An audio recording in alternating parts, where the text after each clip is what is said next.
Deputy Public Works and Infrastructure Minister Sihle Zikalala has addressed Parliament during the department's budget vote. He's outlined key priorities aimed at accelerating infrastructure development and transformation within the construction sector. His remarks highlighted government's commitment to unlocking the economic potential of public infrastructure while also addressing inefficiencies and promoting greater accountability. For more on the department's budget vote, let's bring in the Deputy Minister who joins us now via our video link. Deputy Minister, it's lovely to have you on the SABC. Thanks very much indeed for giving us your time. Let's begin by just drawing connections to that ambitious plan to turn South Africa into a construction site and how this particular budget presented in Parliament gets us there. Well, greetings to you and the viewers. The focus of the department is to ensure that we use construction, infrastructure development as a whole, as a caterpillar that help to grow the economy.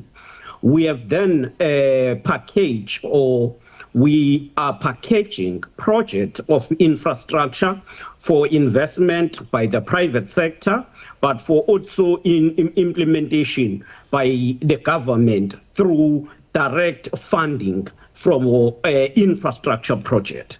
These projects are in various sectors, but with us as the department, we will be focusing on revamping the state-owned assets or buildings so that we don't spend more money in leasing buildings whilst there are government buildings that are not being used. So we are focusing on that, but we're also focusing in ensuring the coordination of infrastructure development in the country through repositioning Infrastructure South Africa as an entity that package strategic infrastructure projects. Right. In the past, the department has really sounded the alarm about the cost associated with stalling projects. I think at some stage it was put at around 3 billion rand. The fact that there are unfinished public buildings that end up being white elephants, and we know in some communities that's actually where crime becomes rife. How is the department planning to address long-standing problems like those? This affects us as the department, but it also affects people who should be getting services from those properties or those facilities. It is because of that that we are intensifying the process of project management in the department. We want to build internal capacity to monitor the execution of all projects, because you find that this falls within project management, and the lack of capacity in the project management in the department then lead to these collapse of the projects. There's also been, real concerns about overinflated invoices and bills, and I don't really need to explain why something like that would be a major problem, Deputy Minister. Allegations, for example, that there are overinflated bills and misprocurements, which signals a sense of a whole lot more corruption taking place when it comes to procurement affecting the department. How is there an internal system to try and claw back on the money that's ultimately being stoled through things like that? Yes, currently there are even investigations about the lease and some contractors who are building for the department. We have instituted investigations to those areas where there are elements of inflated prices. But we have gone further to say, let us build a capacity internally to be able to assess the value of projects that we are implementing. Thirdly, we have then developed the standardized designs for facilities that are often built, whether you talk of schools, you talk of hospitals and clinics, police stations. We've developed standardized design so that we don't design each and every time when we are supposed to build these facilities. Yeah. Of course, Deputy Minister, there's been a lot said about the Expropriation Act. There's a whole political fallout that's come as a result of it. And I'm only raising it now because, in fact, the implementing agent is your department in one way or the other. Help our viewer place where we are insofar as that is concerned. A lot has been said about it. Ultimately, it'll come to your department to see this through. Is this something, for example, that is on the table, implementing some of the provisions in this piece of legislation? Yes, it should be. Yes, we are saying as the department we should move ahead, go ahead with developing regulations that will ensure the implementation of the Expropriation Act. It must be understood that the Act does not seek to undermine property rights, but it seeks to ensure that we expropriate in the interest of the state and the public. It does not undermine the property rights. So the department will have to finalize within this year the regulations that will guide the expropriation process. Yeah, and are there any kind of buildings or properties in the department's site, Deputy Minister, as you finalize some of those steps that you want to take? Yes, there are properties that you will we will all agree that needs to be expropriated. For instance, buildings that are vacant in our CPDs that have become nest for criminals. Those are clear areas of focus where we should start when we talk of areas of expropriation. All right.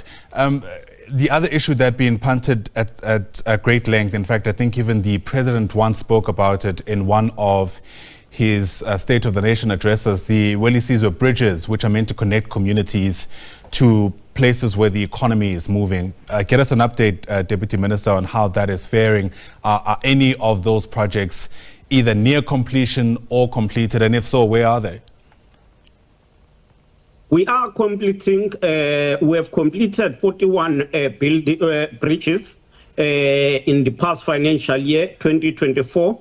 We are now moving, we are already constructing 51 additional bridges. These bridges are in Eastern Cape, KwaZulu-Natal, Mpumalanga, Limpopo, Northwest.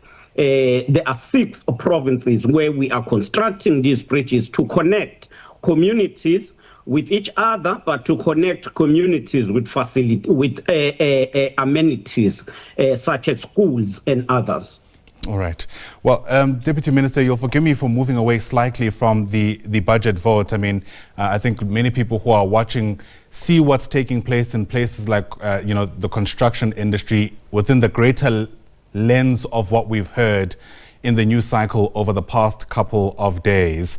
Allow me to ask you to wear your hat as a former Premier of KwaZulu-Natal, as I ask you to weigh in on what we've heard come from that province's police commissioner over the past couple of days, in fact, at the weekend. You yourself, during your tenure as the Premier of KwaZulu-Natal, had spoken about the political killings task team before, the work that they have done. What has been your sense of what we heard so far about how that task team's work has essentially come to end? Well, I think we must leave those issues to the relevant department and the relevant authorities, because ours is to deal with issues of infrastructure, property development, and it is always helpful to allow those who are mandated to deal with issues. All right, let me ask the question in this way then, Deputy Minister. We've heard for years now that there are criminal syndicates operating within the construction industry in South Africa. And there was always a feeling that this is being reported, but we aren't really getting a handle over it. Now that we're hearing that there might be, the justice system, or in fact, more specifically, the work of the SAPS may be compromised by criminal syndicates. Help us understand the department's approach to tackling this issue. We are dealing with the impact of crime on construction. We have dealt with issues such as stoppages of project and hijacking of project. And that has been dealt with effectively by the police, but also as the department, we have been working on social facilitation, ensuring that the local communities are engaged where we are implementing construction projects. So we are dealing with those issues in that context. All right, and what does that mean, Deputy Minister? Has there been any inroads? And if so, are you able to at least give us an example of where there seem to have been delays due to criminal activity of a major project, police have intervened, arrests have been made, there have been prosecutions, and the project has continued? Well, let me refer to one project that we're dealing with, which is your Durban Magistrate Court, where there was people who invaded, and the police responded on time, and those people were arrested. So it is one of those that are an example throughout the country, and I think that collaboration is helping us. We deal with this issue in the context of the construction mafia, and that's why we are partnering in dealing with that. Are you confident that the SAPS has a handle over the situation, given what we've heard? It is not a mandate. It is not only the SAPS that must deal with the issue. The SAPS is dealing with the criminal element of it. We are dealing with social facilitation, and we believe we are making inroads and we are succeeding. Yeah. And my question is whether or not you feel confident that the SAPS has a handle over the criminal element of it, which are a big aspect of it. The capacity of the SAPS, I think you can refer that to the relevant department. And I've been trying to deal with this issue on issues that affect our department. We have no mandate to speak for another department. Oh, no, that's not what I'm asking you to do, Deputy Minister. I'm asking from where you're sitting in your department, whether from what you've been able to see, that you are confident that the SAPS is, in fact, making inroads enough to deal with the criminal elements associated with the construction mafia.